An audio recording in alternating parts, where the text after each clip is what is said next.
안녕하세요. 슬립토크입니다. 좋아요와 구독, 알림 설정도 잊지 마세요. 그럼 눈을 감고 이야기 속으로 함께 들어가 볼까요? 이 이야기의 모든 저작권은 공식 채널 슬립토크, 슬립토크에 있습니다. 다른 채널에서 게시된 내용은 모두 비공식이며 허위입니다. 조선 최고의 관상가, 여종에게서 왕후의 기운을 보다 옛날 옛적 조선 중기 한양의 기와지붕 사이로 아침 햇살이 부드럽게 스며들던 어느 봄날이었습니다. 그날 병조판서 김판석 대감의 집은 이른 새벽부터 하인들의 분주한 발걸음 소리로 온 집안이 가득 찼습니다. 조선의 군사를 책임지는 병조판서의 저택답게 웅장한 사랑채와 안채, 그리고 수십 명의 하인들이 지낼 수 있는 행랑채까지 갖춘 큰 저택이었지요. 그 많은 하인들 가운데 특별히 눈에 띄는 한 여종이 있었으니 바로 19살 된 덕임이었습니다.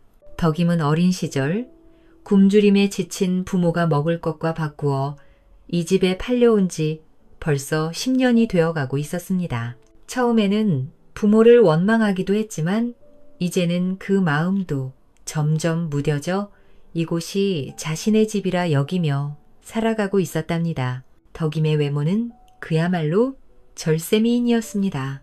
달처럼 하얀 피부와 버드립 같은 가늘고 긴 눈, 앵두 같은 붉은 입술은 마을 사람들 사이에서도 소문이 자자했습니다. 하지만 덕임을 더욱 특별하게 만든 것은 그 아름다운 외모가 아니라 남다른 지혜였습니다. 덕아, 아씨께서 부르신다. 마님의 부름에 덕임은 재빨리 손을 씻고 아씨의 방으로 향했습니다. 대감의 외동딸인 수정 아씨는 덕임보다 2살 어렸지만 덕임을 각별히 아껴주었습니다. 덕임이 자신을 정성껏 모시는 것도 있었지만 무엇보다 덕임의 총명함에 깊은 인상을 받았기 때문이었습니다. 덕임아, 오늘도 내 곁에서 책을 읽어주겠니? 네, 아씨. 덕임은 수정 아씨가 읽는 사서삼경을 귀동냥으로 모두 외워버렸습니다. 처음엔 단순히 글자를 따라 읽는 정도였지만 어느새 그 깊은 뜻까지 이해하게 되었고 때로는 아씨보다도 더 정확하게 해석해내곤 했습니다. 아씨, 이 구절은 이런 뜻인 것 같습니다. 덕임의 해석을 들은 수정 아씨는 매번 놀라워했습니다. 양반가 교수도 이해하기 어려운 고전을 여종인 덕임이 훨씬 깊이 있게 풀어내는 것이었습니다. 서고 청소를 맡게 된 후로는 대감이 소장한 수많은 병법서들까지 줄줄 외우게 되었습니다. 손자병법부터 시작해서 조선의 여러 명장들이 쓴 병서까지 덕임의 머릿속은 온갖 지식의 보고가 되어 있었습니다. 적의 집중 보통이 아니야. 하인들 사이에서도 덕임에 대한 소문이 자자했습니다.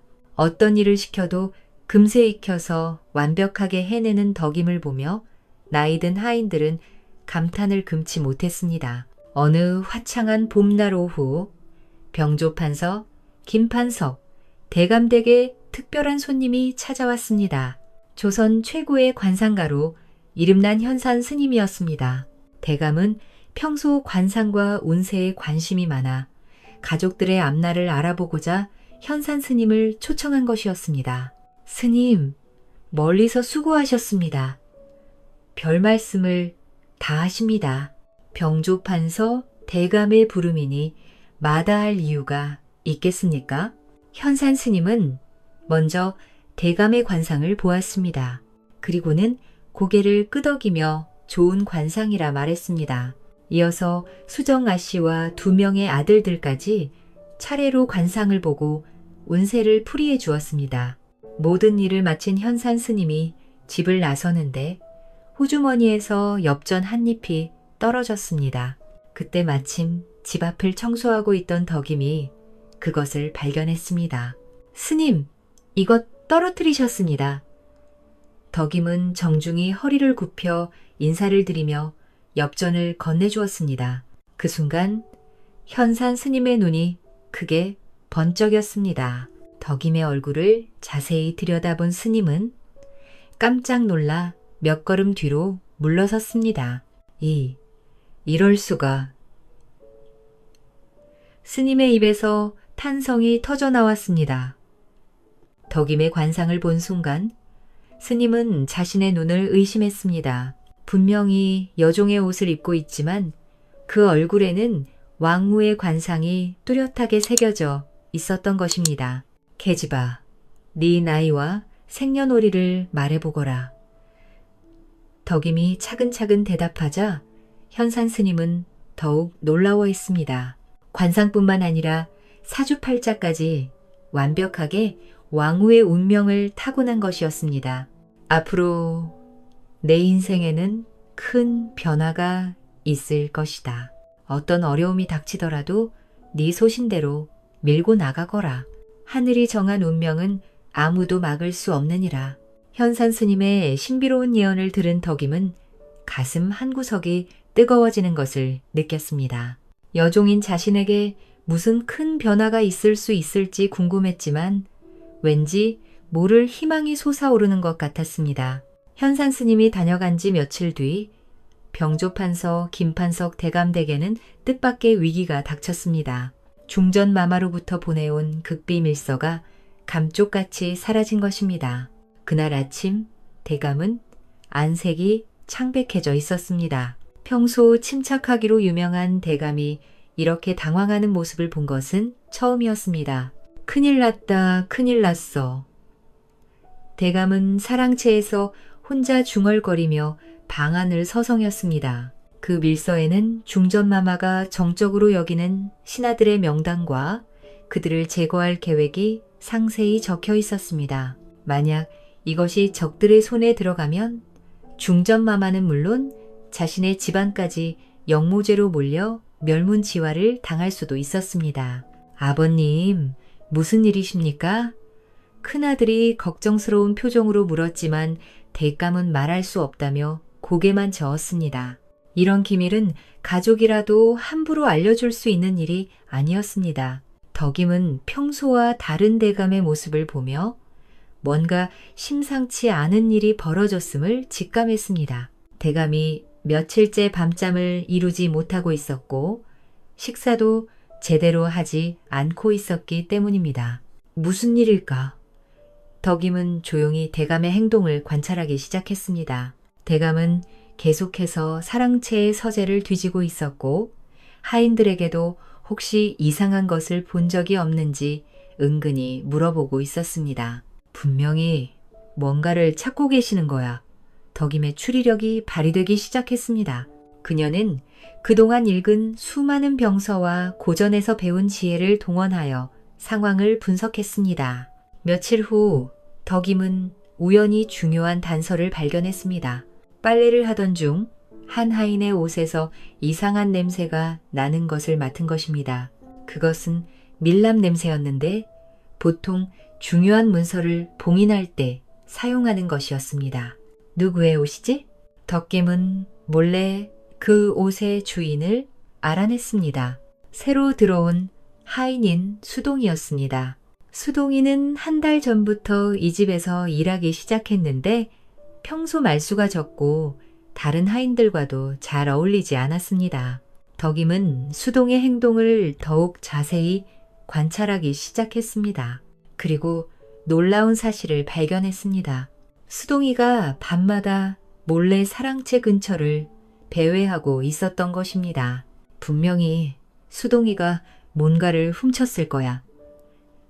덕임은 확신했지만 아직 결정적인 증거가 부족했습니다. 그녀는 더욱 신중하게 접근하기로 했습니다.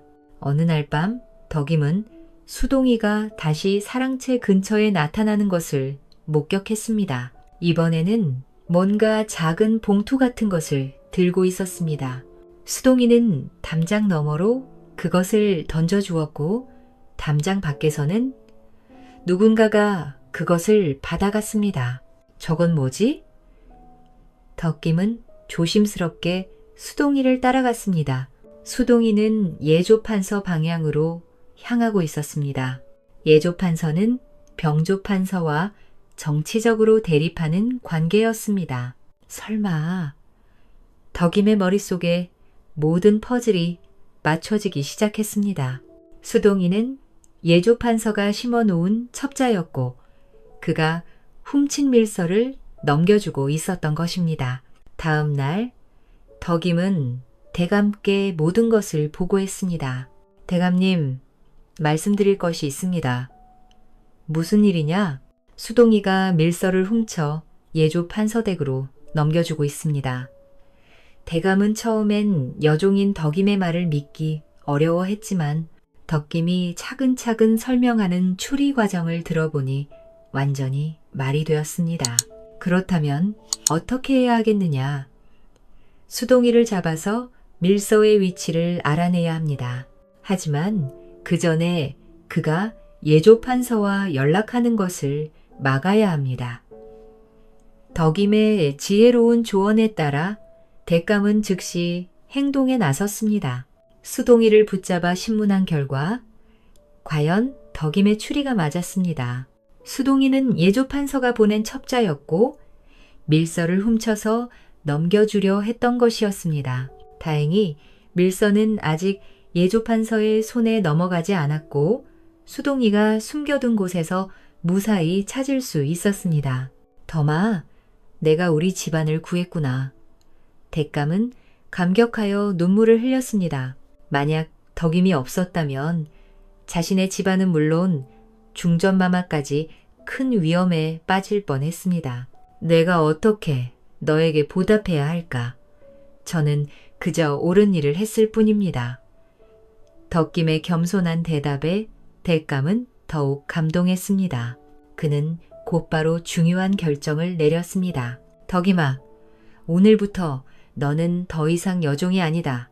내가 너를 수양딸로 입적시키겠다. 이 소식은 집안 전체를 놀라게 했습니다. 여종에서 양반가의 수양딸이 되는 것은 그야말로 천지개벽과 같은 일이었습니다. 정말입니까? 덕임도 믿기 어려워했습니다. 관상가의 예언이 이렇게 빨리 현실이 될 줄은 꿈에도 몰랐던 것입니다. 그럼 앞으로 너는 김덕임이다. 그날부터 덕임의 인생은 완전히 바뀌었습니다. 더 이상 여종의 옷을 입지 않고 양반가 규수에 걸맞은 한복을 입게 되었습니다. 그리고 수정 아씨와 정식으로 학문을 배우게 되었습니다. 하지만 덕김은 이런 변화에 우쭐하지 않았습니다. 여전히 겸손한 마음으로 하루하루를 살아갔고 대감께는 더욱 깊은 감사의 마음을 갖고 있었습니다. 그런데 며칠 후 큰 사건이 벌어졌습니다. 왕의 셋째 아들인 영암대군 이윤이 병조판서를 찾아온 것입니다. 영암대군마께서 오신다고 온 집안이 발칵 뒤집혔습니다. 왕자가 신하의 집을 방문하는 것은 매우 드문 일이었기 때문입니다. 영암대군 이윤은 25살의 준수한 청년이었습니다. 학문에 뛰어나고 무예에도 뛰어났지만 왕위 계승서열에서는 셋째라 크게 주목받지 못하고 있었습니다. 병조판서님, 그동안 안녕하셨습니까? 마마, 이런 곳까지 어찌 오셨습니까? 이유는 최근 궁중에서 벌어지고 있는 정치적 갈등 때문에 스트레스를 받고 있었습니다. 첫째 형인 왕세자와 둘째 형, 그리고 넷째 동생 사이의 치열한 경쟁 구도 속에서 자신의 위치가 애매했던 것입니다. 마마, 점심을 드시고 가십시오. 대감의 극진한 대접을 받으며 이유는 잠시 마음의 평안을 찾을 수 있었습니다. 그런데 식사 자리에서 덕임을 보고는 깊은 인상을 받았습니다. 저 여인은 누구인가? 제 수양딸 덕임입니다. 수양딸이라고? 이유는 덕김의 아름다운 외모에도 놀랐지만 무엇보다 그녀에게서 범상치 않은 기품을 느꼈습니다. 여종 출신이라는 것이 믿기지 않을 정도로 우아하고 지적인 모습이었습니다. 식사 중 이유는 덕임과 대화를 나누게 되었습니다. 덕임 양은 학문을 좋아하는가? 네, 마마. 사서삼경을 비롯해 여러 서책을 읽고 있습니다. 그렇다면 정치에 대해서는 어떤 생각을 갖고 있는가? 이윤의 질문에 덕김은 신중하게 대답했습니다. 백성을 사랑하고 나라를 위하는 마음이 가장 중요하다고 생각합니다. 훌륭한 답변이군. 이유는 덕임의 현명한 답변에 감탄했습니다. 단순히 아름다운 외모만이 아니라 깊은 지혜까지 갖춘 여인이었던 것입니다.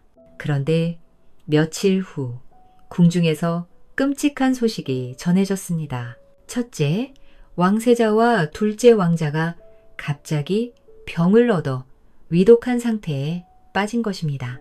독살이야, 온 나라가 발칵 뒤집혔습니다. 왕자들이 동시에 이상한 병에 걸렸다는 것은 분명히 누군가의 음모였습니다. 왕은 즉시 조사를 명령했고 그 결과 두 왕자 모두 납중독에 중독된 것으로 밝혀졌습니다. 더욱 충격적인 것은 셋째 왕자인 이윤도 의심받기 시작했다는 것이었습니다. 형님들이 죽으면 자신이 세자가 될 수 있으니까 궁중에 수근거림이 시작되었고 이윤은 졸지에 형들을 독살한 역으로 몰리게 되었습니다. 이 소식을 들은 덕김은 깊은 생각에 잠겼습니다. 며칠 전 이윤이 이 집에 왔을 때의 상황을 차근차근 되짚어 보았습니다. 그때 넷째 왕자님에 대한 이야기도 하셨었지. 덕김은 중요한 단서를 떠올렸습니다. 그날 넷째 왕자 이영이 형들에게 특별한 선물을 했다는 것을 기억해낸 것입니다. 은으로 만든 숟가락과 젓가락. 덕김은 번개처럼 깨달았습니다. 납중독의 원인이 바로 그 숟가락과 젓가락일 가능성이 높았습니다. 그리고 음식도 넷째 왕자는 형들에게 특별한 음식도 선물했었습니다. 그 음식에 독이 들어있었을 가능성도 있었습니다. 덕임은 즉시 대감께 이 사실을 보고했습니다. 대감님, 영암대군마가 누명을 쓰고 계십니다. 무슨 말이냐? 덕임은 자신의 추리를 차근차근 설명했습니다. 넷째, 왕자가 형들에게 선물한 숟가락과 젓가락 그리고 음식이 독살의 원인일 가능성이 높다는 것이었습니다. 그렇다면 어떻게 증명할 수 있겠느냐? 대장간을 조사해야 합니다. 분명히 넷째 왕자가 은밀히 지시해서 숟가락과 젓가락의 납을 섞도록 했을 것입니다. 대감은 덕임의 추리력에 다시 한번 놀랐습니다. 그리고 즉시 왕께 이 사실을 보고했습니다. 왕의 명령으로 조사가 이루어진 결과 과연 덕임의 추리가 맞았습니다. 넷째 왕자 이영이 대장간에 은밀히 지시해서 형들의 숟가락과 젓가락에 납을 섞도록 했던 것이었습니다. 또한 음식에도 독을 넣어 선물했던 것이 밝혀졌습니다. 이영이 그런 짓을 했다는 사실에 왕은 충격을 받았지만 증거가 확실한 상황에서 어쩔 수 없었습니다. 넷째 왕자 이영은 즉시 체포되었고 이유는 누명을 벗게 되었습니다. 덕임 양 덕분에 살았구나. 이유는 덕임에게 깊은 감사의 마음을 갖게 되었습니다. 만약 덕임이 없었다면 자신은 형들을 독살한 역적으로 몰려 죽음을 당했을 것입니다. 덕임의 지혜로 목숨을 구한 영암대군 이유는 그녀에게 깊은 호감을 갖게 되었습니다. 단순히 생명의 은인이라는 감사함을 넘어서서 덕임의 뛰어난 지혜와 아름다운 인품에 진심으로 마음이 끌렸던 것입니다. 대감님, 부탁이 있습니다. 어느 날 이윤이 병조 판서를 다시 찾아와서 대감에게 정중히 말했습니다. 무엇이든 말씀하십시오. 마마, 덕임 양을 제 아내로 맞이하고 싶습니다. 이 말의 대감은 물론 집안 사람들 모두가 깜짝 놀랐습니다. 왕자가 신하의 수양딸과 혼인하겠다는 것은 매우 이례적인 일이었기 때문입니다. 마마, 그러나 덕임은 저는 덕임양의 출신을 개의치 않습니다. 그녀의 지혜와 인품이면 충분합니다. 이윤의 진심, 어린 말에 대감도 감동했습니다. 하지만 한편으로는 걱정도 되었습니다. 마마, 궁중에서 좋게 보지 않을 텐데요. 그런 것은 제가 알아서 하겠습니다. 덕임도 처음에는 이 제안을 믿기 어려워했습니다. 불과 몇 달 전만 해도 여종이었던 자신이 왕자의 아내가 된다는 것은 꿈같은 이야기였습니다. 저 같은 사람이 과연 마마의 배필이 될 수 있을까요? 덕임양의 지혜와 덕성이면 누구보다도 훌륭한 왕비가 될 수 있습니다. 이윤의 확신에 찬 말에 덕임도 용기를 낼 수 있었습니다. 관상가의 예언이 현실이 되어가고 있는 것 같았습니다. 혼례 준비가 시작되었습니다. 왕자의 혼례인 만큼 성대하게 치러져야 했지만 덕임의 출신 때문에 조용히 진행되었습니다. 그러나 이유는 전혀 아쉬워하지 않았습니다. 진심으로 사랑하는 사람과의 혼례라면 소박해도 좋습니다. 혼례를 앞둔 어느 날 밤, 덕임은 깊은 생각에 잠겼습니다. 자신에게 일어난 모든 변화가 꿈만 같았습니다. 여종에서 양반가의 수양딸이 되었고 이제는 왕자와 혼례를 올리게 되었습니다. 모든 것이 하늘이 정해주신 운명이었을까? 덕임은 관상가의 말을 떠올렸습니다. 왕후의 관상을 타고났다던 그 예언이 이렇게 현실이 되어가고 있었습니다. 드디어 혼례날이 왔습니다. 비록 성대하지는 않았지만 덕임에게는 세상에서 가장 소중한 날이었습니다. 곱게 단장한 덕임을 본 이유는 감탄을 금치 못했습니다. 정말 아름답습니다. 고맙습니다, 마마. 혼례를 마친 후 덕임은 영암대군빈이 되었습니다. 궁중 생활은 처음이라 어색했지만 덕임은 금세 적응해 나갔습니다. 그동안 쌓아온 학문과 지혜가 큰 도움이 되었습니다. 대군빈 마마, 정말 총명하십니다. 궁녀들도 덕임의 현명함에 감탄했습니다.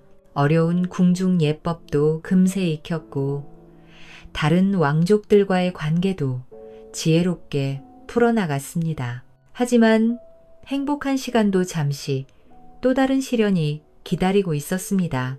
첫째와 둘째 왕자가 끝내 세상을 떠나게 된 것입니다. 독과 납중독의 후유증을 이겨내지 못했던 것입니다. 형님들이 이유는 깊은 슬픔에 빠졌습니다. 비록 왕위 계승을 둘러싼 경쟁 관계였지만 그들은 어린 시절부터 함께 자란 형제였습니다. 마마, 너무 슬퍼하지 마십시오. 형님들도 마마가 슬퍼하시는 것을 원하지 않으실 겁니다. 덕임의 위로의 이유는 조금씩 마음을 가다듬을 수 있었습니다. 그리고 며칠 후 예상치 못한 소식이 전해졌습니다. 세자로 책봉되었다는 왕의 명이 내려온 것입니다. 첫째와 둘째 왕자가 세상을 떠났고 넷째는 역적이 되었으니 자연스럽게 셋째인 이윤이 왕위 계승자가 된 것이었습니다. 이제 정말 왕비가 되는 거구나. 덕임은 관상가의 예언을 다시 한번 떠올렸습니다. 모든 것이 예언대로 흘러가고 있었습니다. 왕세자가 된 이윤과 세자빈이 된 덕임의 생활은 더욱 바빠졌습니다. 나라의 정사에 관여해야 했고 백성들의 생활을 돌봐야 했습니다. 백성들이 굶주리고 있다니 이를 어찌해야 할까? 어느 날 이윤이 고민에 빠져 있을 때 덕임이 지혜로운 조언을 해주었습니다. 세자 마마, 우선 창고의 곡식을 풀어서 백성들을 구제하시고 동시에 새로운 농업 정책을 마련해야 할 것 같습니다. 어떤 정책 말인가? 농민들에게 더 좋은 씨앗을 제공하고 농사 기술을 가르쳐 주는 것은 어떨까요? 그리고 관계시설도 개선해야 합니다. 덕임의 제안의 이유는 깊이 감탄했습니다. 단순히 당장의 굶주림을 해결하는 것이 아니라 근본적인 대책을 제시한 것이었습니다. 정말 훌륭한 생각이군요. 역시 제 아내입니다. 이유는 덕임의 조언을 받아들여 새로운 농업 정책을 추진했습니다. 그 결과 백성들의 생활이 크게 개선되었고 이윤의 명성도 높아졌습니다. 그로부터 몇 년이 흘렀습니다. 어느 날 궁중의 급보가 전해졌습니다. 임금님께서 승하하셨습니다. 전 왕조가 깊은 슬픔에 잠겼습니다. 왕의 승하는 한 시대의 끝을 의미했습니다. 장례를 치른 후 이윤이 새로운 왕으로 즉위했습니다. 그리고 덕임은 중전 마마가 되었습니다. 이제 정말 왕후가 되었구나. 덕임은 감격스러웠습니다. 관상가의 예언이 완전히 현실이 된 것입니다. 중전마마 축하드립니다. 궁녀들과 신하들이 모두 덕임에게 인사를 드렸습니다. 여종 출신이라는 것을 아는 사람들도 있었지만 이제는 아무도 그것을 문제 삼지 않았습니다. 덕임의 현명함과 덕성이 모든 것을 극복한 것이었습니다. 왕과 왕비가 된 이윤과 덕임은 백성들을 위한 정치에 전념했습니다. 덕임은 특히 여성과 아이들의 복지에 관심을 기울였습니다. 궁중의 의녀 제도를 확대해서 일반 백성들도 치료받을 수 있게 하면 어떨까요? 좋은 생각입니다. 그리고 학교도 더 많이 세워서 백성들이 글을 배울 수 있게 해야겠습니다. 이윤과 덕임의 협력으로 조선은 태평성대를 누리게 되었습니다. 백성들은 굶주림에서 벗어났고 교육의 기회도 늘어났습니다. 그리고 몇 년 후 덕임에게 더욱 큰 기쁨이 찾아왔습니다. 왕자를 낳은 것입니다. 아들이군요. 산파의 기쁜 소식에 이윤은 뛸 듯이 기뻤습니다. 덕임도 아들을 품에 안고는 행복한 눈물을 흘렸습니다. 우리 아들이 훌륭한 임금이 되도록 잘 키워야겠어요. 그럼요. 어머니를 닮아서 현명하고 아버지를 닮아서 용감한 아이로 자랄 것입니다. 아들의 탄생으로 왕실은 더욱 화목해졌습니다. 덕임은 아들을 키우면서도 왕비로서의 역할을 게을리하지 않았습니다. 임금님, 요즘 북방의 정세가 불안한데 어떻게 대처하시겠습니까? 중전의 생각은 어떻습니까? 이유는 중요한 결정을 내릴 때마다 덕임의 의견을 들었습니다. 덕임의 지혜가 나라를 다스리는데 큰 도움이 되었기 때문입니다.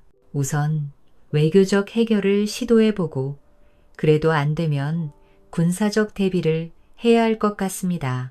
하지만 무엇보다 국경지역 백성들의 안전을 먼저 생각해야 합니다. 역시 중전의 말이 옳습니다. 덕임의 조언에 따라 이윤은 신중하고 현명한 정책을 펼쳤습니다. 그 결과 큰 전쟁 없이도 국경의 평화를 유지할 수 있었습니다. 세월이 흘러 덕임의 아들도 무럭무럭 자랐습니다. 어머니를 닮아 총명하고 아버지를 닮아 용감한 왕자로 성장했습니다. 어머니, 백성들이 어머니를 성군의 아내라고 칭송합니다. 그런 소리 하는 게 아니야. 우리는 항상 백성들을 위해 일해야 한다. 덕임은 아들에게도 항상 겸손과 백성에 대한 사랑을 가르쳤습니다. 어느 봄날 덕임은 궁궐들에서 꽃구경을 하며 지난 세월을 돌이켜 보았습니다.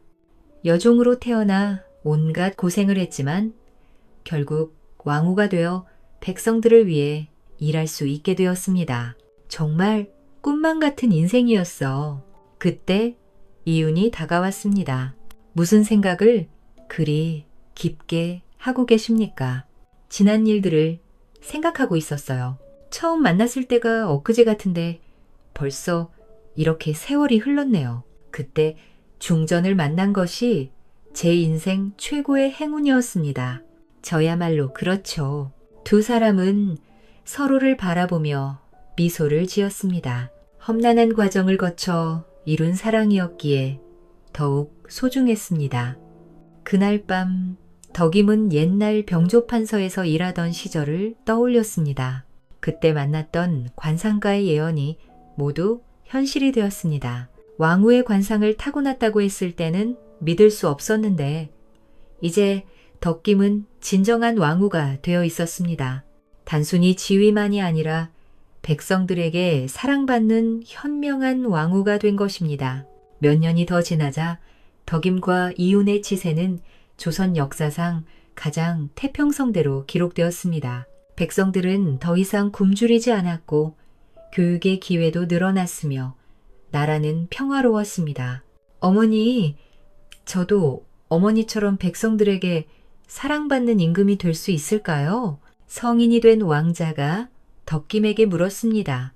물론이지. 내가 항상 백성들을 생각하고 정의로운 마음을 가진다면 말이야. 네, 어머니. 꼭 그렇게 하겠습니다. 덕김은 뿌듯한 마음으로 아들을 바라보았습니다. 자신의 지혜와 덕성이 아들에게도 이어지고 있음을 느낄 수 있었습니다. 어느 날 덕김은 궁궐에서 가장 높은 누각에 올라가 한양을 내려다 보았습니다. 번영하는 도시의 모습을 보며 뿌듯함을 느꼈습니다. 이 모든 것이 꿈만 같아. 그때 바람에 날려온 꽃잎 하나가 덕김의 손에 떨어졌습니다. 덕임은 그 꽃잎을 바라보며 생각했습니다. 인생은 정말 알 수 없는 것이구나. 여종으로 태어났지만 결국 왕후가 되었으니 이제 덕임은 완전히 행복했습니다. 사랑하는 남편과 아들이 있었고 백성들에게도 사랑받았습니다.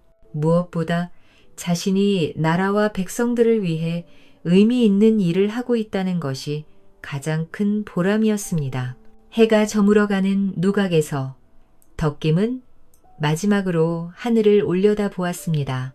고맙습니다. 이런 삶을 살게 해주셔서. 그리고 덕김은 미소를 지으며 궁궐로 돌아갔습니다. 사랑하는 가족이 기다리고 있는 따뜻한 집으로. 여종에서 왕후까지 덕임의 파란만장한 인생은 이렇게 행복한 결말을 맞이했습니다. 관상가의 예언대로 그녀는 진정한 왕후의 삶을 살았고 백성들에게는 영원히 기억될 현명하고 자애로운 어머니 같은 존재가 되었습니다. 그녀의 이야기는 후세에도 계속 전해져 어려운 처지에 있는 사람들에게 희망과 용기를 주는 전설이 되었습니다. 진정한 지혜와 선한 마음을 가진 사람은 어떤 출신이든 상관없이 훌륭한 삶을 살 수 있다는 것을 보여준 아름다운 이야기였습니다. 입니다. 덕임의 이야기는 지혜와 인품, 끈기가 운명을 바꿀 수 있음을 보여주는 감동적인 사례입니다. 출신이 미천했음에도 불구하고 그녀는 뛰어난 지략과 문제 해결 능력, 그리고 올바른 행동으로 자신의 삶을 변화시켰습니다. 덕임은 단순히 예언에 의존하지 않고 용기와 성실함으로 어려움을 극복하며 주변 사람들을 보호하고 기회를 만들어냈습니다. 이로써 그녀는 왕비의 자리까지 올라 조선의 평화와 번영을 가져왔습니다. 이 이야기는 지혜와 인품이 성공의 열쇠임을, 끈기와 용기가 운명을 바꾸는 힘이 됨을, 그리고 올바른 인성과 충성이 사회와 개인 모두에게 큰 가치를 가져다 준다는 중요한 교훈을 전합니다. 젊은 과부를 구하고 단번에 팔자 고친 호랍이 옛날 옛적 서산 너머로 노을빛 해가 기울어가는 초저녁 고향으로 돌아온 서대감의 기와진 마당에는 벌써부터 땅거미가 스멀스멀 내려앉고 있었습니다. 세월의 두께가 고스란히 내려앉은 고졸한 기와집은 한때 종이품 참판의 위세를 담았던 곳이라기엔 소박하기 그지없었으나 대감의 강직한 성품처럼 단정하고 군더더기 없는 모습이었지요. 막 끝에 매달린 풍경만이 간간히 부는 저녁바람에 몸을 맡겨 청명하게 맑은 소리를 낼 뿐 인적 드문지 않은 깊은 정적에 잠겨 있었답니다. 일찍이 조정에서 높은 벼슬을 지냈던 서대감이었지만 올곧은 성정 탓의 권력의 부침 속에서 스스로 벼슬을 내려놓고 속절없이 낙향한 지도 벌써 여러 해가 흘렀습니다. 화려했던 지난날의 영화는 이제 빛바랜 기억으로만 남았으며 지금 그에게 남은 것은 부인과 사별한 후 홀로 키운 아들 하나와 적막한 고택뿐이었지요. 아내가 세상을 등진 지도 어느덧 강산이 한 번 변할 세월이 흘렀어요. 텅 빈 안채의 싸늘함은 시간이 흘러도 쉬이 사그라지지 않았으며 밤마다 깊은 외로움과 사별한 부인에 대한 그리움으로 뒤척이는 날이 참으로 많았습니다. 더구나 그는 벼슬에 있을 때나 낙향한 지금이나 청렴함을 미덕으로 삼아 타인의 재물을 탐하지 않았던 터라 그의 살림살이는 전직 참판대감의 것이라기엔 너무도 빠듯했답니다. 사정이 이러니 홀로 지내는 세월이 쌓인 사내에게 남은 것이라고는 그의 어깨에 내려앉은 스산한 기운뿐이었지요. 어느덧 지천명을 훌쩍 넘겨 쉰 중반에 이른 나이, 주변에서는 더러 재혼을 권하는 이들도 있었습니다만 서대감은 그럴 때마다 손사래를 치며 염치 없는 일이라 여겼어요. 이 나이에 새로이 부인을 맞는다는 것이 어쩐지 부끄럽고 민망하게 느껴졌던 것입니다. 하지만 속마음까지 그러했던 것은 아니었지요. 홀로 지내는 세월이 길어질수록 외로움은 그림자처럼 그를 따라다녔고 풀리지 않는 번민의 밤잠을 설치는 날들이 늘어만 갔습니다. 잠 못 드는 밤이 길어지니 낮에는 몸이 천근만근 무겁고 피로가 가시지 않는 것은 당연지사. 그의 얼굴에는 수심이 깊어졌으며 눈 밑은 퀭하게 꺼져가고 있었습니다. 한때 조정의 중신으로서 호령하던 기계는 간대없고 이제는 그저 고독과 신름에 지친 늙은 사내의 모습만이 거울 속에 비칠 뿐이었지요. 그날도 서대감은 밀려드는 피곤함을 이기지 못하고 사랑채 대돌에 걸터 앉아 깜빡 졸음에 빠져들었습니다. 꿈결인지 현실인지 모를 아득한 의식 속에서 그는 문득 자신을 흔들어 깨우는 인기척을 느꼈어요. 무거운 눈꺼풀을 힘겹게 들어올리자 눈앞에는 뜻밖의 얼굴이 서 있었습니다.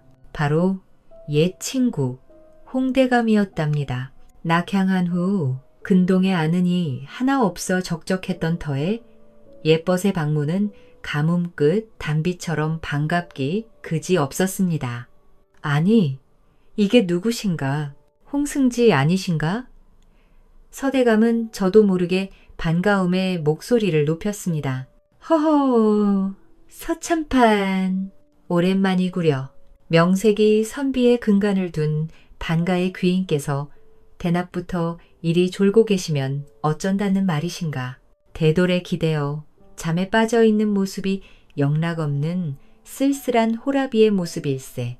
혹 무슨 근심거리라도 있으신 겐가? 홍대감은 너털 웃음을 지으며 서대감의 어깨를 툭 쳤답니다. 아니, 그저 요사 이 밤잠을 설쳐서 그러이. 자, 이럴 것이 아니라 어서 안으로 드시게나. 서대감은 멋쩍게 웃으며 친구를 안으로 안내했습니다. 오랜만에 만난 두 벗은 회포를 풀며 시간 가는 줄 몰랐답니다. 하지만 홍대감의 눈에는 친구 서대감의 얼굴에 드리운 깊은 그늘이 선연히 보였습니다. 예전의 총기와 활력은 희미해졌으며 고단함과 외로움만이 그 자리를 대신하고 있는 듯 했지요.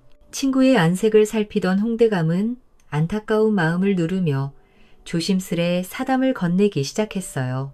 그저 노쇠한 두 명의 벗에게는 오랜 우정의 따스함과 함께 서대감을 걱정하는 홍대감의 염려 어린 눈빛만이 흐르고 있었습니다. 그리고 그날의 만남은 홍대감의 마음에 큰 파문을 불러왔지요. 서대감의 모습을 마주한 그 이후로 홍대감은 벗의 외로움을 덜어주려는 듯 틈만 나면 서대감의 집을 찾았지요. 두 늙은 벗은 술잔을 기울이기도 하고 바둑을 두기도 하며 소일했습니다. 하지만 그런 홍대감의 노력에도 친후인 서대감의 모습은 날이 갈수록 수척해져만 갔어요. 밤잠을 이루지 못하는 날이 늘어나니 낮에는 꾸벅 조는 일이 잦았고 안색은 더욱 어두워 만졌습니다. 도대체 끼니는 제대로 챙겨 먹기는 하는 것인지, 또한 아들의 교육은 어찌하고 있는지 홍대감의 염려는 깊어만 갔습니다. 여보시게, 서참판, 나랑 잠깐 이야기 좀 나누시게나. 네, 아무래도 자네를 이리 그냥 두면 아니 될 일인 듯 싶으니 무거운 마음으로 이야기를 꺼내야만 하겠네. 어느 날 마주 앉아 술잔을 나누던 홍대감이 보다 못해 입을 열었지요. 내 그간 자네를 쭉 지켜보았는데 대체 언제까지 이리 홀로 지낼 셈인가. 내 이런 말까진 하지 않으려 했네만 지금 자네의 꼬락서니를 좀 보시게나. 자네는 이제 예전에 그 조정을 호령하던 나이가 아닐세. 몸도 돌보아야 하고 하나뿐인 자식 녀석 앞길도 생각해야지. 당처한 지도 벌써 오래되었으니 이제 그만 새로이 혼사를 고려해보는 것이 어떻겠는가. 서대감은 들고 있던 술잔을 조용히 내려놓았습니다. 친구의 진심 어린 걱정은 고마웠으나 마음 한편이 씁쓸했지요. 허허, 홍승지, 자네마저 그런 말을 하는가. 내 이미 쉰을 넘긴 지 오래일세. 이 나이에 어느 처자가 늑수그레한 호라비에게 시집을 오려 하겠는가. 자식 녀석 보기에도 민망한 일이네. 더는 그런 말 말게나. 그는 애써 태어난 척 손사래를 쳤지만 목소리 끝에는 체념과 쓸쓸함이 묻어났어요. 예전 같으면 호통이라도 쳤을 법한 강직한 성품도 세월과 고독 앞에 많이 무뎌진 듯 했지요. 하지만 홍대감은 물러서지 않았습니다. 그는 이미 서대감 몰래 그의 배필로 알맞은 여인들을 여기저기 수소문을 해둔 터였지요. 여보의 너무 그리 낙담만 할 일이 아닐세. 내 자네를 위해 받은 처자가 있다네. 아니, 나를 위해 받은 처자라니. 대체 그것이 무슨 말인가? 서대감의 눈이 잠시 커졌다가 이내 민망함과 자조의 빛으로 흐려졌어요. 절마하니 자네 어허이 사람 농담이 지나치시네 그려. 농담이라니 천만에 다름 아닌 연마을 고생원댁 교수 이야기네. 그 집이 대대로 과거 급제자가 없어 문벌은 우리만 못하지만 살림살이는 수천석을 헤아리는 부를 축적한 집안이지. 더구나 그 여식이 행실이 바르고 용모 또한 예쁘기로 소문이 자자하다네. 나이도 이제 겨우 혼기를 넘긴 20살 전후라 하니 자네에게는 조금 과분할지 모르겠으나. 여기까지 늘어놓던 홍대감은 그 특유의 상큼상 어린아이의 처자 이야기에 몹시도 무안해할 서대감의 눈치를 살피며 살짝을 곁들인 듯 분위기를 풀어나갔지요. 아니나 다를까 서대감은 기가 막힌다는 듯 헛웃음을 터뜨렸습니다. 방금 뭐라 하였는가? 생원댁 교수에 또한 그 나이가 20이라 허? 이보시게 홍승지, 내 처지가 어떤지 뻔히 알면서 어찌 그런 말씀을 하시는가. 그야말로 원감생심이라는 말을 아니할 수가 없겠구만. 내 어찌 감히 그런 어린 교수를 넘볼 수 있겠는가. 남의 집 귀한 여식에게 못하는 소리가 없으시구만. 거 당치도 않은 말은 그만하시게. 아니, 자네 처지가 어디가 어떻다고 이러시는가. 그리고 다른 대감들은 본처를 두고서도 그보다 어린 교수들을 잘만 첩으로 들이고들 있음을 모르지 않을 터인데 아직도 그리 속절없이 자신을 낮추는가? 물론 고생원 집안에서도 내놓고 반기지는 않겠지. 허나 자네가 누군가? 한때 참판을 지낸 몸 아닌가? 거기에다 그 집안이 돈은 많아도 대대로 벼슬길이 막혀 늘 그것을 한스러워한다네. 그러니 자네 같은 명망 있는 이와 사돈을 맺는다면 가문의 격을 높일 절호의 기회라 여길 수도 있지 않겠는가? 아무리 그런들 그만. 쓸데없는 잔소리는 이제 마시게. 내게 다 생각이 있다네. 그러니 자네는 잠자코 내 말만 따르게. 아시겠는가? 홍대감은 마치 제1인 양 팔을 걷어붙이며 서대감을 다독였습니다. 며칠 뒤 화불도 단김에 빼기로 소문난 성미의 홍대감은 정말로 일사천리로 판을 벌렸습니다. 가을 정취가 무르익어 간다는 핑계로 근동의 선비들을 자신의 집으로 불러 모아 시회를 겸한 잔치를 성대하게 연 것이었지요. 풍악이 울리고 맛있는 음식과 술이 넘쳐나는 잔치에는 당연히 서대감과 고생원도 자리를 함께 했습니다. 술자리가 무르익고 좌중의 기분이 한껏 달아오른 저녁 무렵 홍대감은 슬며 이 고생원 곁으로 다가가 술잔을 권하며 말문을 열었습니다. 그는 먼저 근동 양반가들의 시시콜콜한 이야기며 가문의 내력을 넌지시 풀어놓기 시작했어요. 그러면서 은근히 고생원 집안에는 대대로 문과 급제자 하나 나오지 못한 것을 꼬집으며 안타깝다는 듯 슬그머니 말을 흘렸지요. 고생원은 가뜩이나 그것이 평생의 한이었던 터라 얼굴이 붉어워진 채 변명도 못하고 술잔만 연거푸 비웠답니다. 그 모습을 본 홍대감은 때는 이때다 싶어 목소리를 낮추어 고생원에게 속삭였어요. 여보시여, 고생원. 너무 속상해 마시오. 집안의 문벌이야. 하루아침에 세울 수 있는 것이 아니지 않소? 백년지대계의 교육열이 더 높은 조선에서 또한 그 출중한 인재들 사이에서 입신양명을 하는 것은 참으로 어려운 일. 허나 좋은 사위. 그것도 이력이 어마어마한 사위를 들여 집안 사람으로 세운다면 이야기는 완전히 다르게 흐르는 법. 이참에 어떻겠소? 괜찮은 사위를 얻어 허울뿐인 반가라는 오명을 싣고 이번 기회에 가문의 위상을 높여볼 생각은 없으시오? 내 마침 고생원께 딱 맞는 좋은 제안이 하나 있소이다. 아니, 그것이 정말이십니까? 이력이 어마어마한 사위라니. 그것이 누구라는 말씀이십니까? 고생원의 귀가 솔깃해졌습니다. 홍대감은 좌중을 한번 쓱 둘러보고는 저편에 홀로 술잔을 기울이고 있는 서대감을 턱짓으로 가리켰지요. 저기 서참판을 보시오. 비록 지금은 야인으로 지내고 계시나 한때 조정의 중신으로 명망이 자자했던 분 아니시오?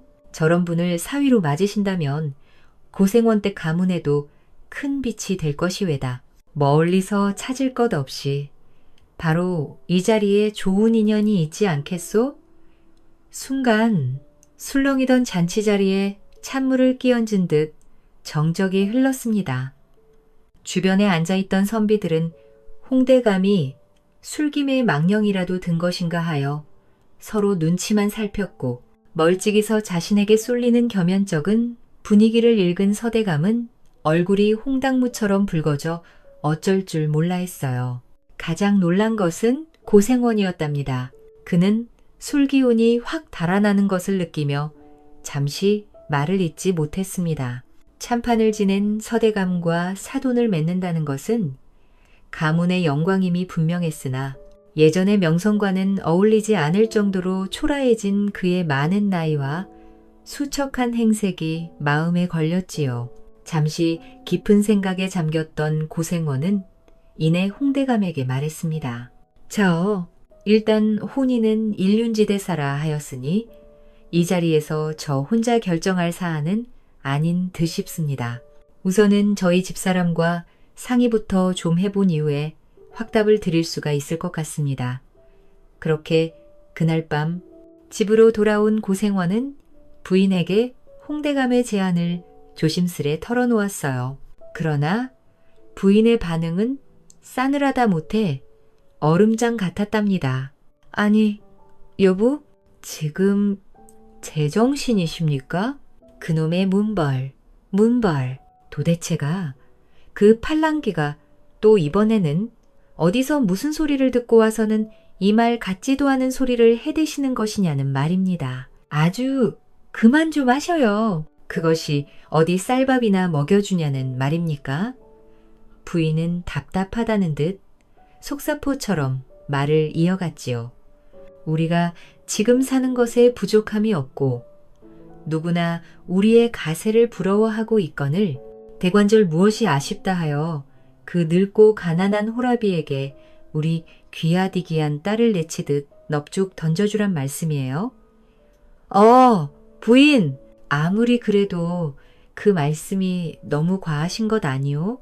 가난한 호랍이라고는 하나 나름대로 한때는 명예가 드높았던 양반 중에 양반이시오. 물론 당연히 당신의 그런 마음을 이해는 하지만 부인도 알지 않습니까? 사람들이 우리 집안을 보고 말로만 양반가 하면서 으스대지만 문과 급제자 하나 나오지 못한 집안에서 돈푼으로 떵떵거리는 꼴이 참으로 비루하다며 두고두고 입방아에 오르고 있다는 것을 말입니다.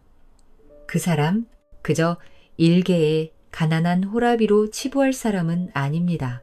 참판의 자리를 역임한 사람이란 말이죠.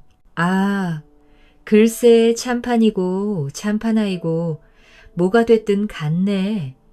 여식의 앞길을 팔아 문벌 사위를 집안에 들인다 하여 지껏 부족함 없이 먹고 마시던 우리 인생에 꽃길이라도 펼쳐진다. 앞뒷가 저는 이미 수십 리 밖에 사는 부잣집 도령들과 온담을 주고받는 중이란 말입니다. 허니 씨는 그런 얼토당토하는 소리 마셔. 부인은 노발대발하며 고생원을 몰아세웠고 기세에 눌린 고생원은 결국 다음 날 홍대감에게 정중히 거절의 뜻을 전할 수밖에 없었습니다. 이미 먼 곳에 젊고 부연신랑을 타윗감으로 정했다는 소식도 곁들이며 말이지요. 그 말을 들은 홍대감은 낙담하여 서대감을 찾아갔습니다. 여보애, 이거 참으로 면목이 없네. 내 마음대로 판을 버려놓고서는 이 수습도 하지 못하고 좋지 않은 소식을 전하게 될 줄이야. 고생원 댁에서 이미 다른 혼처를 정했다는 구먼. 서대감은 그럴 줄 알았다는 듯 씁쓸하게 웃으며 말했어요. 허허, 이 사람아, 뭘 그리 사과를 하고 있는 것인가. 내 그럴 줄 알았네. 그게 당연한 반응이지 않겠는가. 애당초 분수에 맞지 않는 욕심이었지. 괜히 자네만 애쓰게 만들었구먼. 괜찮네. 이제 그만 잊으시게. 그는 담담하게 말했지만 한편으로는 마음속 저편에서 한 가닥 품었던 기대가 실망으로 바뀌는 것을 느꼈지요. 역시 자신 같은 늙은 호라비에게는 봄날 같은 인연은 허락되지 않는 모양이라며 그는 속으로 되뇌이고는 자조 섞인 미소를 흘렸습니다. 그렇게 서대감은 고생원 댁과의 혼담이 무산된 것을 애써 담담히 받아들이며 다시금 적막한 일상으로 돌아갔습니다. 세월은 무심히 흘러 어느덧 탄다이라는 시간이 훌쩍 지났지요. 한편 고생원 댁에서는 마침내 여식의 혼례날이 밝았어요. 그야말로 마을이 떠들썩한 잔치 분위기였습니다.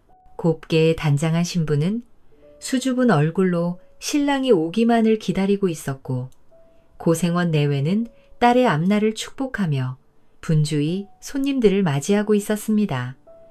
하지만 이것이 어찌된 일인지 약조된 시간이 훌쩍 지나도록 먼 길을 온다던 신랑은 감감무소식이었어요.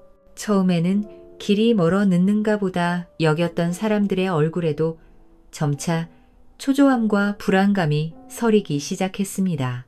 해는 중천을 넘어 서서히 기울어 가는데 진작에 도착했어야 하는 신랑의 행렬은 코빼기도 보이지 않았지요. 고생원 내외의 속은 새까맣게 다 들어갔습니다. 고생원의 머릿속에서는 온갖 불길한 예감이 스치고 있었어요.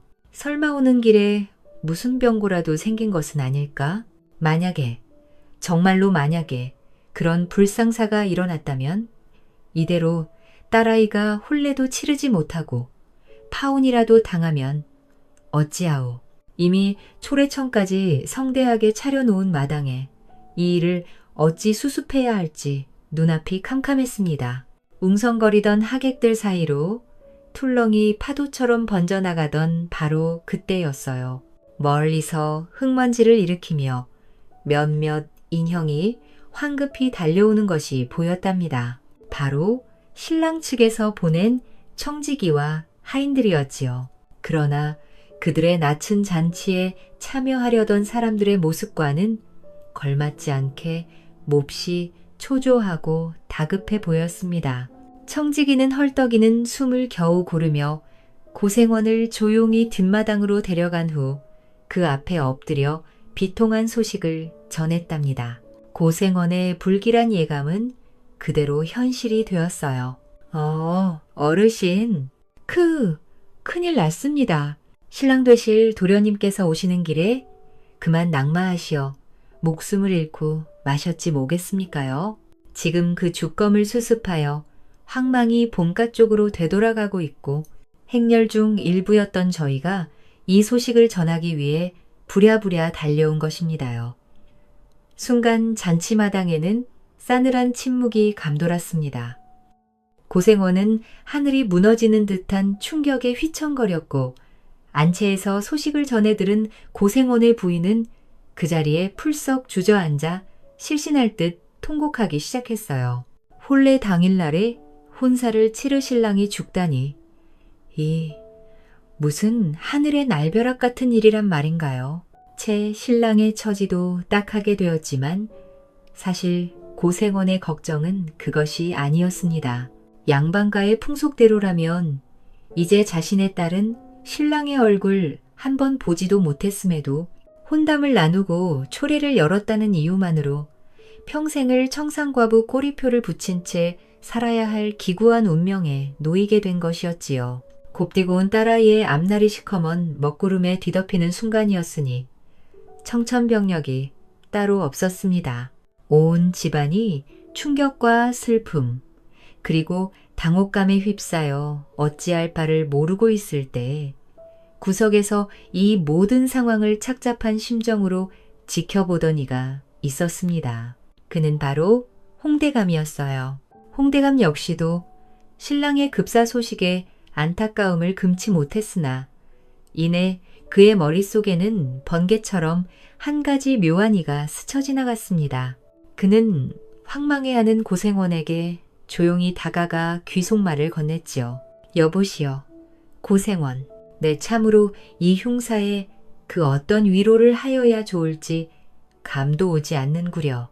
모두가 기뻐해야 할 잔칫날에 참으로 안타까운 일이오만 이럴수록 상황을 냉정하게 돌아보는 것이 중요하지 않겠소이까. 고생원은 또한 한 집안의 가장이자 아비이지 않소. 여식이 당장의 청상과부로 혼사 당일의 지아비를 잡아먹은 과부 귀신이 붙었다는 소리가 도는 것만은 막아야지요. 사람들의 수근거림 속에서 한평생을 살게 생겼는데 이를 놓고 가만히 있을 수만은 없지 않겠냐는 말이오.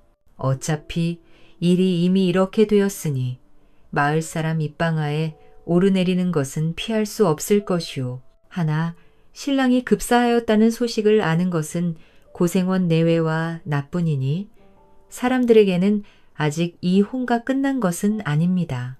지금이라도 신랑을 새로이 구해 바꿔본다면 따님이 청상과부가 되는 것만은 막을 수 있지 않겠소이까. 고생원은 멍한 눈으로 홍대감을 바라보았습니다. 아니, 누가 그것을 모른답니까? 너무나도 잘 알고 있는 사실이니 이 일 침통한 것이 아니겠습니까? 허나 신랑을 바꾸다니 이리도 성대하게 동네가 떠나가도록 난리굿을 펼쳐놓고서는 혼례를 하노라. 잔치까지 연마당에 신랑의 얼굴도 보지 못하고 과부가 된 여자를 어느 누가 데려간답니까? 바로 그 점을 이야기하려는 것이요. 일전에 내 제안 기억하시오. 바로 서대감이 있지 않소.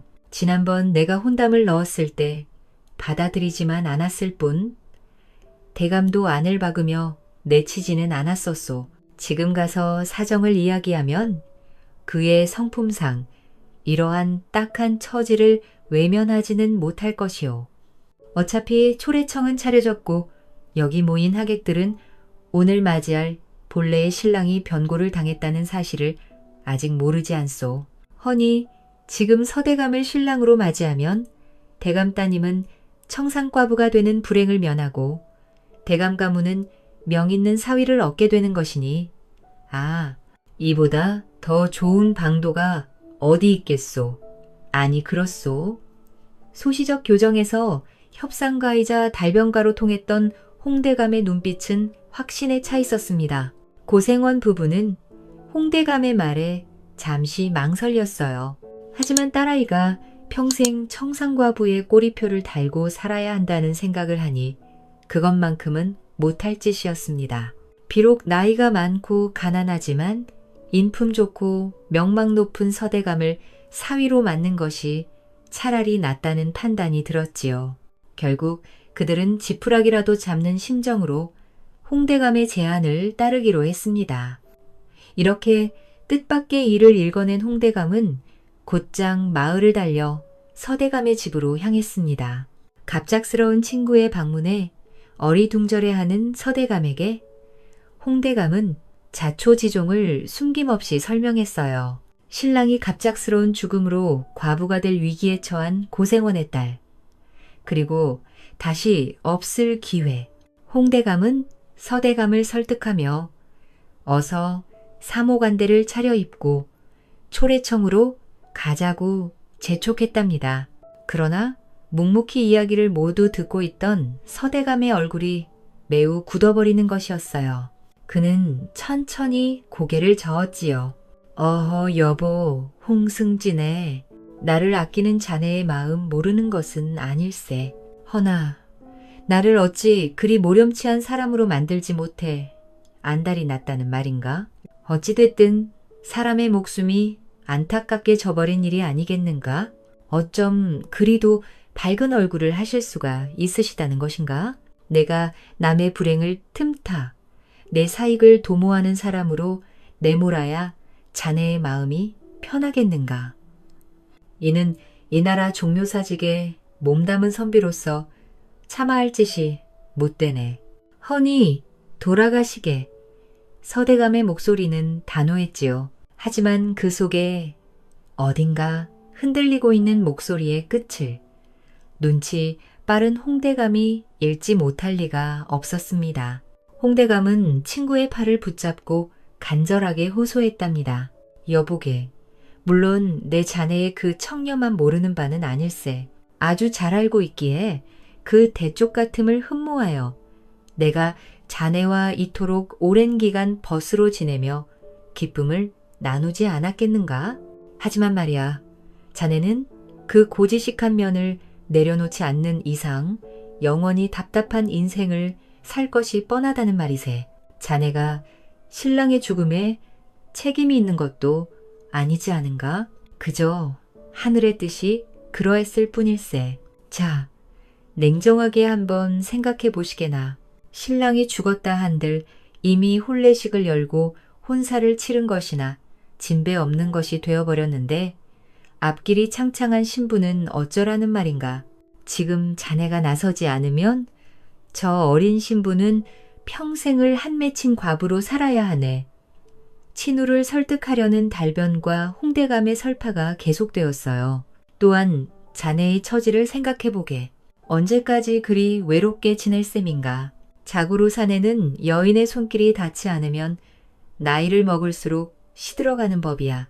제 아무리 젊은 시절 잘나고 권세가 드높았던 사내일지라도 나이를 먹으면서 여인의 손을 타지 못한 사내는 참으로 공궁한 티를 벗지 못한다는 말씀이네. 이는 하늘이 자네에게 내려준 마지막 기회일지도 모르네.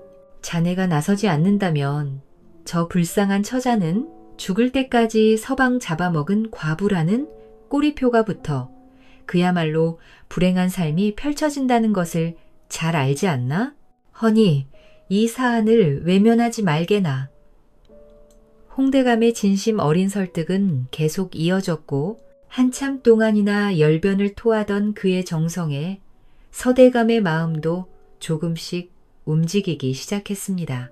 그는 잠시 깊은 상념에 잠겼지요. 과연 이것을 덥석 받아들여도 옳은 일인가? 를 헤아리는 듯 했지만 다른 한편으로는 20살 남짓 처자의 기구한 운명을 외면할 수도 없었어요.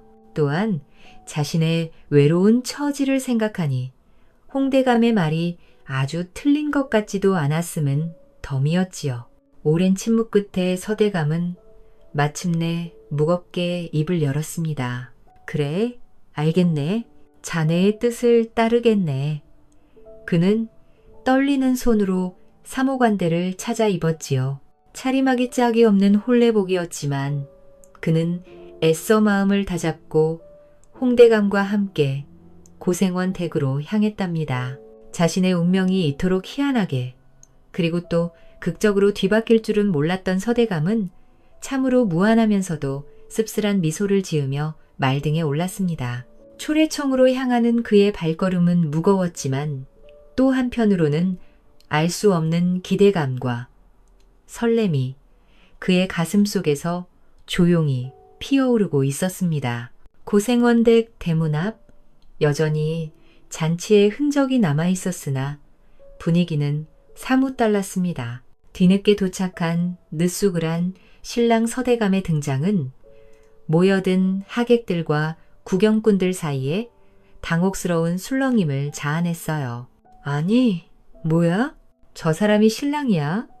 무슨 사연이 있길래 저 늙은 남자에게 시집을 가는 게야? 저마다 영문을 몰라 수군거렸고 안치에서는 딸의 기구한 운명을 직감한 고생원의 아내가 목 놓아 대성통곡하는 소리가 새어나왔답니다. 하인들은 눈치를 보며 어쩔 줄 몰라 했고 또 몇몇은 설마 서대감이 신랑이라고는 생각하지 못했던 탓에 그의 앞길마저 서기까지 했지요. 이 아수라장 속에서 고생원은 비로소 마음을 굳힌 듯 낮은 목소리로 하인들을 물리고 일가 친척들에게 엄히 다짐을 놓았습니다. 그제야 좌중의 소라는 순식간에 잦아들었으며 어색하고 침통한 분위기 속에서 혼례는 그럭저럭 마무리되었어요. 혼례를 마치고 신방에 들었으나 여는 첫날 밤의 설렘과 흥겨움은 찾아볼 수 없었답니다. 떠들썩한 구경꾼도 짜잘거린 웃음소리도 없이 무거운 침묵만이 감돌았습니다. 병풍 뒤에 곱게 앉아있는 어린 신부의 어깨는 가늘게 떨리고 있었고 이런 분위기 속에서 서대감 역시 차마 먼저 말을 건네기가 어려웠지요. 한참 만에야 그는 무거운 입을 열었습니다. 여보시오, 부인, 상황이 이리 되어 참으로 면목이 없소이다. 우선 처음 혼례를 올리려 했던 신랑의 비보에 애통함을 담아 조의를 표하는 바이오. 이리 황망한 상황에서 부인을 맡게 되었으니 나 역시 적잖이 무안하기가 이루 말할 수가 없구려. 그래, 부인의 이름은 무엇이오? 가뜩이나 정신이 없었던 통에 내 아내 될 사람의 이름조차 전에 듣지 못하지 않았겠습니까? 예, 서방님. 물론 오늘 하루가 매우 길고도 다사다난했지요. 소첩은 고가의 설유라 하옵니다. 설유라, 참으로 좋은 이름이오. 아무튼 부인, 다시 한번 부인에게 닥친 비고함에 진심을 다해 위로의 말을 전하겠소. 더구나 내가 나이가 많고 첫 혼인도 아닌 재원인데 부인과 같이 어여쁜 이를 아내로 맞이하게 되었으니 내 복이 과분한 듯하오. 할 말은 아니지만 참으로 미안하고도 또한 고맙소이다. 오늘이 초야라고는 하나. 우선은 너무도 갑작스레 펼쳐진 난리통에 놀랐을 부인의 심한 마음부터 추스르는 것이 좋겠으니 오늘은 아무 생각 말고 그저 푹 쉬시지요. 나 역시 별도로 이부자리를 만들어 따로 자도록 하겠습니다. 집안 어른들께는 내가 잘 둘러댈 터이니 일면식도 없는 늙은이와의 초야에 대한 신면은 놓고 놀란 가슴부터 진정시키시는 것이 좋겠소. 그의 진심 어린 말에 어린 신부는 살며시 고개를 들었어요. 뜻밖의 그녀의 얼굴에는 원망이나 슬픔 대신 맑고 단아한 기품과 함께 홍조가 살짝 피어 있었습니다. 그녀는 차분한 목소리로 답했습니다. 아까부터 계속 저울로 긴가민가 하였었는데 이제 보니 맞는 것 같옵니다. 호여, 서방님께서는 10여 년 전 금방 개울가에서 물장구를 치던 여자아이 하나가 발을 헛디뎌 들어가려던 것을 구해주신 적이 있지 않으신가요? 잠깐 몸종이 한눈을 파는 사이 하마터면 저는 그대로 물귀신이 될 뻔하였는데 때마침 지나가시던 근사한 선비차림의 사내가 차가운 물에 뛰어들어 저를 구하신 적이 있었지요. 시일은 많이 흘렀으나 그때 제가 기억하는 그분의 얼굴이 서방님과 참으로 닮아 있습니다. 새 신부의 말에서 대감이 기억을 더듬어 보자 실로 그런 경험이 있었기에 놀라 이부럭 벌리고 있으려니 그녀가 조곤조곤 말을 이어나가는 것이었어요. 물론 처음에는 놀랍고 슬픈 마음, 그 말길이 없었사오나 이 또한 하늘의 뜻이 아니겠는지요. 인연의 신기함이 저를 제 목숨의 은인께 기어이 데려다 놓았으니 말입니다. 황망한 상황에서 대감을 난군으로 맞이하게 되었지만 한편으로는 저희의 딱한 처지를 외면치 않으시고 감싸주신 대감께 깊이 감사한 마음도 있는 것이 사실입니다. 비록 시간의 간극은 있사오나 이러한 인연 역시 하늘이 특별히 맺어준 것이라 생각하옵니다.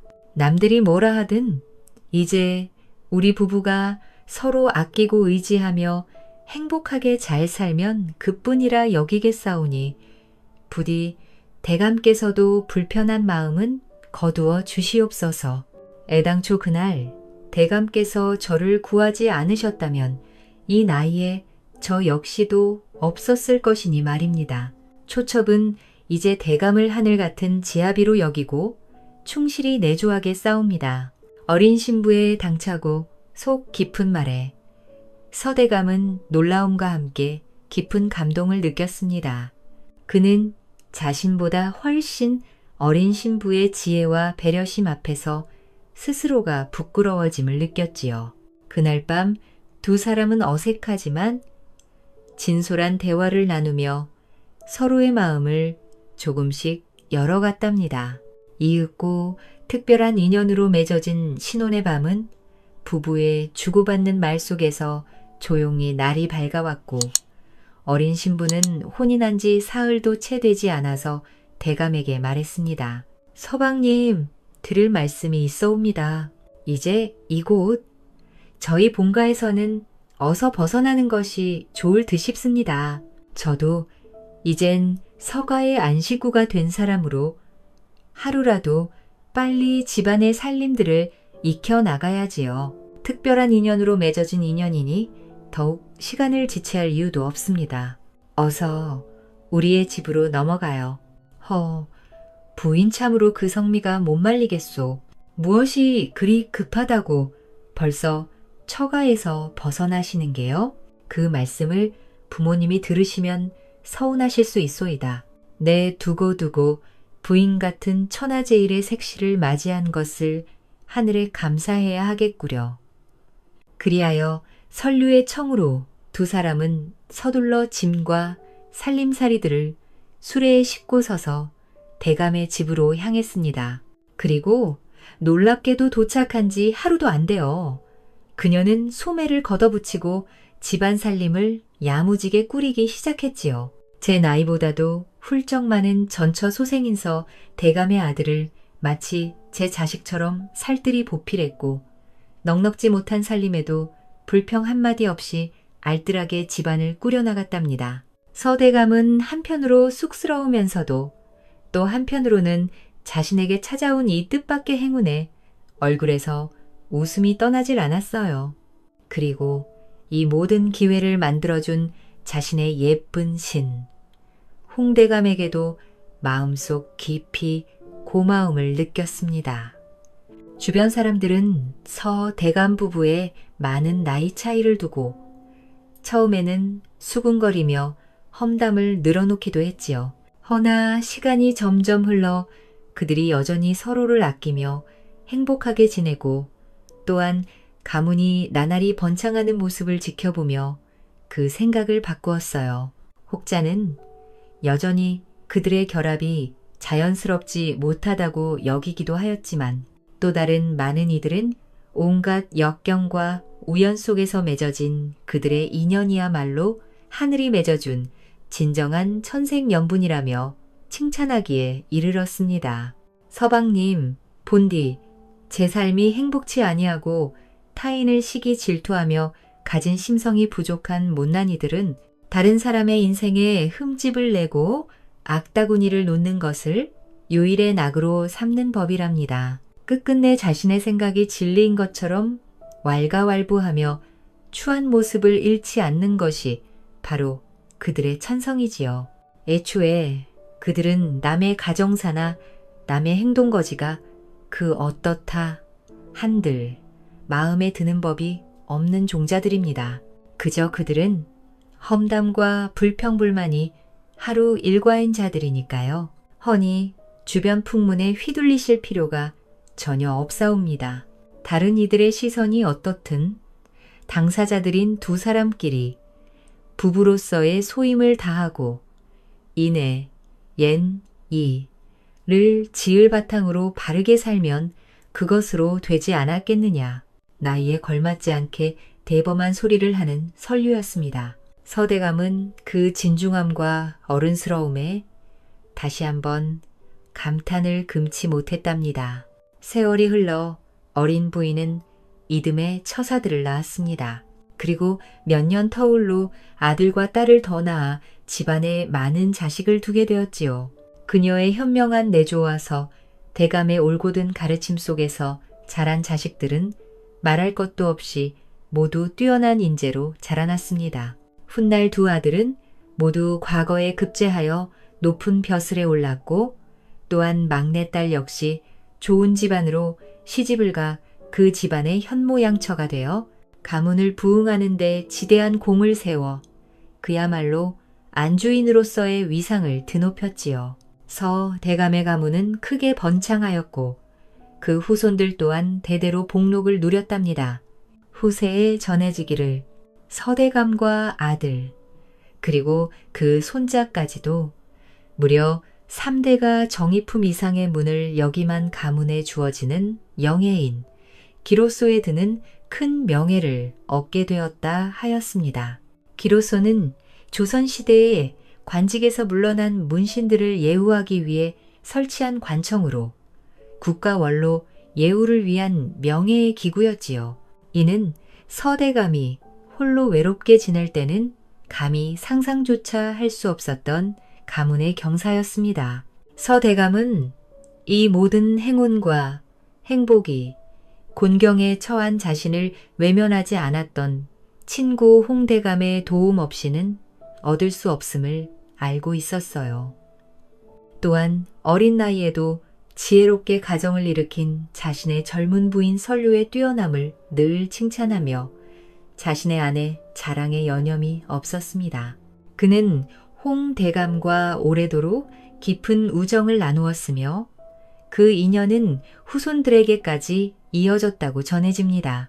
또한 어린 나이에 겪은 기구한 운명에 좌절하지 않고 오히려 자신의 삶을 당당하고 지혜롭게 가꾸어 나간 선류의 현숙함에 감복하여 이후로도 대감은 자신의 아내를 세상에서 가장 아끼고 귀히 보살피며 오랫동안 행복하게 지냈다는 후문과 함께 이 이야기는 아내를 잃고 외로이 살아가던 청렴한 전직관리 서대감과 그런 친구를 진심으로 염려하던 홍대감의 우정을 그린 감동적인 민간 설화입니다.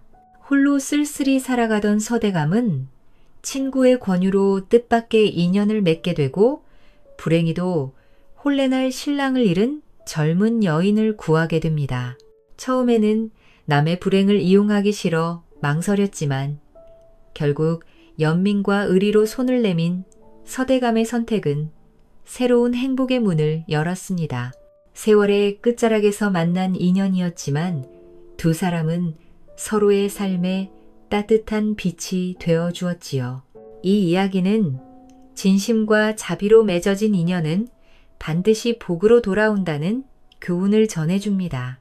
또한 진정한 우정과 인간다움이란 어려움 속에서도 타인의 아픔을 함께 느끼고 손을 내밀 줄 아는 마음임을 일깨워 줍니다.